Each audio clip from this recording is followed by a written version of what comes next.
বিশ্ব মোড়ল Donald Trump নিজ দেশের স্বার্থ আদায়ে ছাড় দিচ্ছেন না কাউকেই। কখনো কোনো দেশের উপর বিশাল শুল্কের বোঝা চাপিয়ে দিচ্ছেন, আবার কখনো আরেক দেশের প্রেসিডেন্টকে তুলে এনে বন্দী করে রাখছেন। ভেনেজুয়েলার প্রেসিডেন্টকে আটক করার পর এবার দক্ষিণ এশিয়ার দেশ ভারতকে ফের শুল্কের হুমকি দিয়েছেন ট্রাম্প। তিনি বলেছেন, ভারত রাশিয়ার তেল ক্রয় বন্ধের প্রতিশ্রুতি পূরণ না করলে দেশটির উপরে শুল্ক বাড়তে পারে। তিনি বলেছেন, মোদি একজন ভালো মানুষ, তবে তিনি জানতেন আমি এ ব্যাপারে খুশি নই। যদি এভাবে চলতে থাকে তাহলে যুক্তরাষ্ট্র খুব দ্রুত পণ্যের উপর শুল্ক বাড়াতে পারে।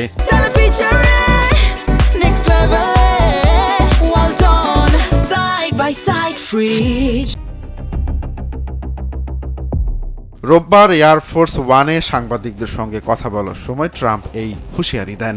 তবে এ বিষয়ে ভারতের বাণিজ্য মন্ত্রণালয় তখনই কোনো মন্তব্য করেনি। রাশিয়া থেকে তেল কেনার কারণে গত বছর যুক্তরাষ্ট্র ভারতীয় পণ্যের উপর 50% শুল্ক আরোপ করে। অতিরিক্ত শুল্ক থাকা সত্ত্বেও গত নভেম্বরে যুক্তরাষ্ট্রে ভারতের রপ্তানি বেড়েছে। এই ইতিবাচক বাণিজ্য তথ্য ভারতীয় কর্মকর্তাদের আত্মবিশ্বাসী করেছে।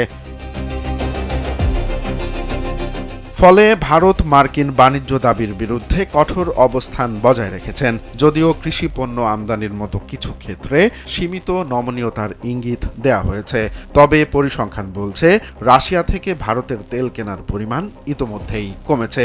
গত সপ্তাহে দিল্লির কর্মকর্তারা রয়টার্সকে জানিয়েছেন, ভারত রাশিয়া ও যুক্তরাষ্ট্র থেকে কেনা তেলের সাপ্তাহিক হিসাব প্রকাশের জন্য সংশ্লিষ্ট পরিশোধকদের অনুরোধ করছে।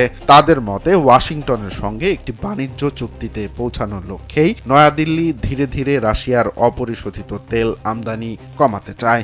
এজন্য দৈনিক তেল আমদানি 10 লাখ ব্যারেলের নিচে নেমে আসবে বলে তারা আশা করছেন। এদিকে ট্রাম্প শুল্ক আরোপের পর থেকে ভারতের প্রধানমন্ত্রী নরেন্দ্র মোদি অন্তত 3 বার ডোনাল্ড ট্রাম্পের সঙ্গে ফোনে কথা বলেছেন। তবে এসব আলোচনার পরও এখনো কোনো চূড়ান্ত সমাধান আসেনি। রোমান্স তালুকদার, কালবেলা।